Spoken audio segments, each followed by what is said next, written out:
परम सत्कारयोग गुरु सवारी सरबत साध संगत जीओ। हिंदुस्तान पंजाबी अणखी चैनल वालों सरबत संगतां नूं गुरु फतेह प्रवान होवे। वाहिगुरु जी का खालसा वाहिगुरु जी की फतेह। सतगुरु साहिब श्री गुरु नानक देव महाराज दुनिया भर दे सिरमौर गुरु जिन्हां ने संसार ते आके दुनिया नूं तारिया है ते जिन्हां नूं उन्हां तारिया उन्हां दी गिनती अलग है, उन्हां दी गिनती हो ही नहीं सकती। इस करके इस तो पहला आपां दूसरी पौड़ी दी विचार कीती सी ते अज तीसरी पौड़ी जपजी साहिब जी दी विचार करनी है। गावे को तान होवे किसै तान, गावे को दात जाने निशान, गावे को गुण वड़ियाइयां चार, गावे को विद्या विखम विचार, गावे को साज करे तन खे, गावे को जी लै फिरदे, गावे को जापै दिसै दूर, गावे को वेखै हादरा हदूर, कथ न कथी न आवे टूट, कथ कथ कथी कोटि कोट कोट, दिन दा दे लैंदे थक पाहे, जुगा जुगंतर खाही खाहे, हुक्मी हुक्म चलाए राहो, नानक विग सवे प्रवाह। इस करके उस बेप्रवाह की विचार करनी है। गावे को तान हजूर कहते हैं, कहते कि जिस तरह भी किसी की दीख्या है, जिस तरह की किसी की परिभाषा है, उदां दा ही उहदा मन हुंदा है, उदां दा ही उसका तान हुंदा है, उदां दा ही उन्हां दा विचार हुंदा है। इस करके गावे को तान ते गाउण दा पता कई बारी गवंतरियां नूं बहुत ज़्यादा हुंदा है ते कई इहो जे भी हुंदे ने कि जिन्हां नूं अपने सुर दा भी पता नहीं हुंदा, राग दा ते की ਉਹ साज बजाउण वाले नूं कह देणगे शिवरंजनी बजाई ते आप भैरवी विच गाउंदे होणगे। गाउणा होवेगा पीलू राग ते फिरनगे बिलावल राग ते, गाउणा होवेगा श्री राग ते गाउंदे होण फिरनगे सोरठ राग ते। इस करके सतगुरु कहंदे गावे को तान होवे किसै तान, कहंदे कि उन्हां नूं पता ही नहीं हुंदा कि असीं गाउणा की है, असीं विचार काहदी करनी है, साडे मन दी भाख्या की है, विचार की हन। इस करके उन्होंने उस तरीके दे नाल चलना है जिन्ना उहदे मन विच भाख्या हुंदी है। गावे को तान होवे किसै तान, गावे को दात जाने निशान। कहंदे कोई गाउण वाला गाउंदा किते होवेगा ते दसेगा किते, फिरेगा किते। इस करके उस सच्चे रब दी विचार, उस वाहिगुरू दी विचार, उस दाते दी विचार हर एक नहीं जानता, क्योंकि ये जो मर्यादा है इहदे विच भी कई बार बंदे नूं मर्यादा छड्ड के ते दूसरे पासे भी जाना पैंदा है। केवल सच नूं बचाउण दी दृष्टि रखनी है ते मर्यादा तो कई बार उल्ट काम भी करना पै जाता है। जिस तरह द्वापर युग के अवतार कृष्ण जिसनों जदों क्या ਕਿ ਅਭਿਮਨੂ ਮਰ ਗਿਆ ਹੈ ਤੇ ਉਹ ਚਿਖਾ ਤੋਂ ਉੱਠ ਖੜਿਆ। ਇਸ ਕਰਕੇ ਤੇ ਜਿਵੇਂ ਰਾਮ ਹੈ ਉਹ ਮਰਜ਼ਾਦਾ ਵਿੱਚ ਵੱਝਾ ਰਿਹਾ, ਕਦੀ ਆਪਣੇ ਭਰਾ ਨੂੰ ਰੋਂਦਾ ਰਿਹਾ, ਕਦੀ ਇਸਤਰੀ ਨੂੰ ਰੋਂਦਾ ਰਿਹਾ ਤੇ ਕਦੀ ਮਾਪਿਓ ਨੂੰ ਰੋਂਦਾ ਰਿਹਾ। ਇਸ ਕਰਕੇ ਪਰ ਉਸਨੇ ਮਰਜ਼ਾਦਾ ਨਹੀਂ ਤੋੜੀ। ਉਸ ਤੋਂ ਬਾਅਦ ਕ੍ਰਿਸ਼ਨ ਭਗਵਾਨ, ਜਿਹਨੂੰ ਲੀਲਾ ਦਾ ਅਵਤਾਰ ਕਹਿੰਦੇ ਨੇ, ਉਹਨੇ ਲੀਲਾ ਹੀ ਕੀਤੀਆਂ ਸਾਰੀ ਉਮਰ। ਇਸ ਕਰਕੇ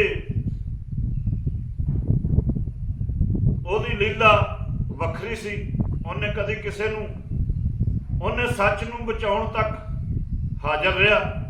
ਬੇਸ਼ੱਕ ਸ਼ਰੀਕਾ ਵੀ ਇੱਕ ਪਾਸੇ ਹੋ ਗਿਆ, ਭਰਾ ਵੀ ਇੱਕ ਪਾਸੇ ਹੋ ਗਏ, ਦੁਨੀਆ ਜਿੱਧਰ ਮਰਜੀ ਗਈ, ਉਹਨੇ ਮਰਜ਼ਾਦਾ ਕਾਇਮ ਨਹੀਂ ਰੱਖੀ, ਉਹਨੇ ਸੱਚ ਨੂੰ ਕਾਇਮ ਰੱਖਿਆ। ਇਸ ਕਰਕੇ ਸਾਡੇ ਗੁਰੂ ਨਾਨਕ ਸਾਹਿਬ, ਉਹਨਾਂ ਨੇ ਇੱਕ ਵੱਖਰਾ ਪੰਥ ਚਲਾਇਆ। ਮੈਂ ਨਹੀਂ ਕਹਿੰਦਾ, ਭਾਈ ਗੁਰਦਾਸ ਕਹਿੰਦੇ ਨੇ, ਨਾਨਕ ਤੀਜਾ ਪੰਥ ਚਲਾਇਆ। ਤੇ ਉਹ ਜਿਹੜਾ ਪੰਥ ਚੱਲਿਆ ਉਹਦੇ ਵਿੱਚ ਲੀਲਾ ਵੀ ਹੈ, ਉਹਦੇ ਵਿੱਚ ਮਰਜ਼ਾਦਾ ਵੀ ਹੈ, ਤੇ ਉਹਦੇ ਵਿੱਚ ਸੱਚ ਦੀ ਵੀ ਰਾਖੀ ਹੈ। ਉਹਨੇ ਸਾਰਿਆਂ ਤੋਂ ਉੱਪਰ ਉੱਠ ਕੇ ਵੱਖਰੀ ਵਿਵਸਥਾ ਪੈਦਾ ਕਰ ਦਿੱਤੀ। ਇਸ ਕਰਕੇ ਮੇਰੇ ਗੁਰੂ ਜੀ ਕਹਿੰਦੇ ਨੇ, ਗਾਵੈ ਕੋ ਤਾਨ ਹੋਵੈ ਕਿਸੈ ਤਾਨ, ਗਾਵੈ ਕੋ ਦਾਤ ਜਾਣੈ ਨਿਸ਼ਾਨ। ਗਾਵੈ ਕੋ ਗੁਣ ਵਡਿਆਈਆਂ ਚਾਰ। ਕਹਿੰਦੇ ਕਈ ਵਾਰ ਉਸ ਪ੍ਰਭੂ ਦੇ ਗੁਣਾਂ ਦੀ ਕੀਰਤੀ ਕਰਦਿਆਂ, ਗੁਣਾਂ ਨੂੰ ਦੱਸਦਿਆਂ ਚਾਰ ਗੱਲਾਂ ਵੀ ਚੰਗੀਆਂ ਕਰ ਲੈਂਦਾ ਤੇ ਉਹ ਕਹਿੰਦਾ ਮੇਰੇ ਵਰਗਾ ਹੀ ਕੋਈ ਨਹੀਂ। ਪਰ ਪ੍ਰਭੂ ਦੇ ਬੇਅੰਤ ਗੁਣ ਨੇ, ਉਹ ਅਨੰਤ ਹੈ, ਉਹ ਬੇਅੰਤ ਹੈ। ਇਸ ਕਰਕੇ ਉਹਦੇ ਗੁਣਾਂ ਦੀ ਤੇ ਕੋਈ ਪੁਸ਼ਟੀ ਕਰ ਹੀ ਨਹੀਂ ਸਕਦਾ। ਉਹਦੇ ਜਿੰਨੇ ਉਹਦੇ ਗੁਣ ਨੇ, ਉਹਨੇ ਕੋਈ ਗਾ ਹੀ ਨਹੀਂ ਸਕਦਾ, ਉਹਨੇ ਕੋਈ ਕਹਿ ਹੀ ਨਹੀਂ ਸਕਦਾ। ਇਸ ਕਰਕੇ ਸਤਿਗੁਰੂ ਕਹਿੰਦੇ ਨੇ, ਗੁਣ ਕਾ ਹੋਵੇ ਵਾਸਲਾ, ਕੱਢ ਵਾਸ ਲਈ ਜੈ। ਇਸ ਕਰਕੇ ਗੁਣਾਂ ਦੀ ਜਿਹੜੀ ਭਰਪੂਰਤਾ ਹੈ, ਉਸ ਪ੍ਰਮਾਤਮਾ ਦੇ ਗੁਣ ਕੋਈ ਬਿਰਲਾ ਹੀ ਜਾਣਦਾ ਹੈ। ਕਿਉਂਕਿ ਜਿੰਨੀਆਂ ਵੀ 84 ਲੱਖ ਜੂਨਾਂ ਨੇ, ਉਹਨਾਂ ਦੇ ਵਿੱਚ ਸਾਰਾ ਕੁਝ ਬਣਿਆ ਹੋਇਆ ਹੈ, ਪਰ ਕੇਵਲ ਇੱਕ ਇਨਸਾਨ ਹੈ ਜਿਸ ਨੂੰ ਵਾਰ-ਵਾਰ ਪ੍ਰਮਾਣ ਦੇ ਕੇ, ਗ੍ਰੰਥਾਂ ਦੇ ਪ੍ਰਮਾਣ ਦੇ ਕੇ ਬਾਣੀ ਪੜ੍ਹਾਈ ਜਾਂਦੀ ਹੈ, ਇਤਿਹਾਸ ਸੁਣਾਇਆ ਜਾਂਦਾ ਹੈ ਕਿ ਹੇ ਇਨਸਾਨ, ਤੂੰ ਇਨਸਾਨ ਬਣ ਜਾ। ਬੱਬਾ ਬੋਲਦਾ ਬੰਦਗੀ ਕਰ ਬੰਦੇ, ਉੱਡ ਜਾਏਗਾ ਕਫੂਰ ਦੇ ਰੰਗ ਵਾਂਗੂ।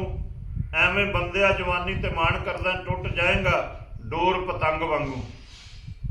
ਤੇ ਨੌਵੇਂ ਪਾਤਸ਼ਾਹ ਮੇਰੇ ਹਜੂਰ ਕਹਿੰਦੇ ਨੇ, ਸੰਗ ਸਖਾ ਸਭ ਤਜ ਗਏ,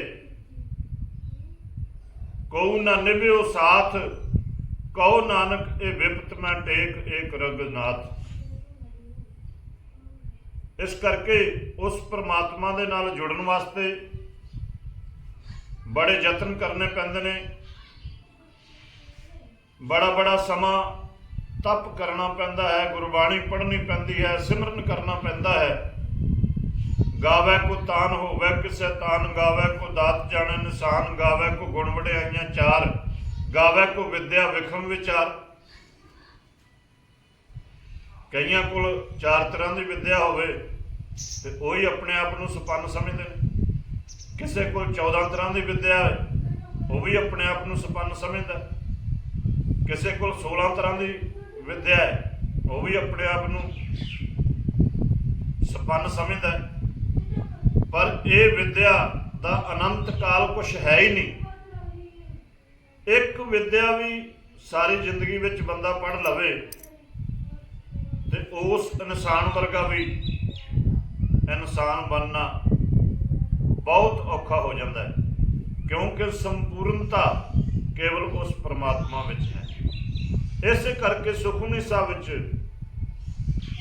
पंचम पातशाह गुरु अर्जन देव जी महाराज कहते ने, पूरा प्रभ आराध्या पूरा जंग का नाम, नानक पूरा पाया पूरे के गुण गाओ। ते मैं तो इत्थे तक भी कई बार कहना कि जितनी भी बनस्पति है ये सारियां कलमां बन जान,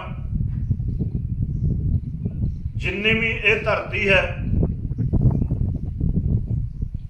ये जिन्ना सारा कागज बन जाए, जिन्ने भी 7 समुंदर ने उन्हों की स्याही बन जाए, पर उस अनंत दी उस सिरजनहार की जिहड़ी व्याख्या तां भी पूरी नहीं हो सकती। ये दुनिया एक अखाड़ा है तो खलकत है तमाशाई। मैं जीवन खेड विच भुलदे बड़े बुद्धवान वेखे, क्योंकि जिहड़े अपने आप नूं सियाणा समझते हैं ना, जिहड़ा अपने आप नूं सियाणा समझण लग जाए, समझो कि सियाणप उहदे कोलों गई, उहदे कोल सियाणप है ही नहीं, जिहड़ा अपने आप नूं आप सियाणा कहंदा है। इस तरह सतगुरु गुरु नानक साहिब महाराज जिन्हां दे चरनां विच भाई मनसुख है, बेनती की हजूर कृपा करो कि मैनू नाम नाल जुड़न दी सुरती बिरती दी बख्शिश करो। सतगुरु जी ने आख्या कि इस ब्यास दरिया दे विचों बिना बेड़ियों बिना चप्पू तू पार लंघ जा। हुक्म दिता, पर उन्होंने हुक्म धार लिया ते नाल ही भाई मनसुख जी ने कहा कि सतगुरु जी बचन दिओ, सिमरन करन वास्ते दिओ, दसो शब्द। ते मेरे सतगुरु कहते हैं शब्द गुरु पीरा गहर गंभीरा, कि शब्द एक गहराई का नाम है। तो सतगुरु गुरु नानक देव महाराज जी ने आख्या कि सतनाम वाहिगुरु का जाप करदा जाई ते ब्यास तू पार लंघ जाएगा। उन्हें हिरदे विच बचन धारिया सतगुरु का, उन्हें बचन हिरदे विच धारिया ते जदों ब्यास दरिया दे कंढे ते जाके पहुंचा, सिमरन करदिया ही पैर पा दिता ब्यास दरिया विच, इदां तुर के लंघ गया जिवें बंदा सुक्की धरती तो लंघदा है। इस करके एक शब्द मेरे सतगुरु जी ने भाई मनसुख नूं कहा ते ओहदी जिंदगी बदल दिती। ते सानू दोवें टाइम अठे पहर मेरे सतगुरु जी करोड़ां वचन कह रहे हैं, पर असी एक भी उहदा मन्निया नहीं। जिदन असी एक भी शब्द उहदा मन लिया ना, एक ते भी पहरा दे दिता, ते उदन साडियां कुलां तर जाणियां ने। इस करके बेनती है कि शब्द नाल जुड़ो, गुरबाणी पढ़ो, गुरबाणी सुनो ਅਤੇ गुरबाणी ਨੂੰ ਹਿਰਦੇ ਵਿੱਚ ਵਸਾ ਕੇ ਆਪਣਾ ਜੀਵਨ ਸਫਲਾ ਕਰੋ। हिंदुस्तान पंजाबी अणखी चैनल ਵੱਲੋਂ ਇੰਨੀਆਂ ਗੱਲਾਂ ਕਰਦਿਆਂ सतगुरु जी की पवित्र गुरबाणी की विचार करदਿਆਂ कोई अजोग शब्द वरत गया होवां ते अनजान सेवादार समझ के माफ़ करना। इस चैनल नूं लाइक करो, सबसक्राइब करो, शेयर करो ਅਤੇ दास नूं धन्नवादी बनाओ। जे किसी नूं वधिया सुझाव आउंदा होवे, किसी नूं कोई साखी वधिया आउंदी होवे ते ओ दास नूं WhatsApp राही पहुँचाउण दी सेवा करे। वाहिगुरू जी का खालसा, वाहिगुरू जी की फतेह।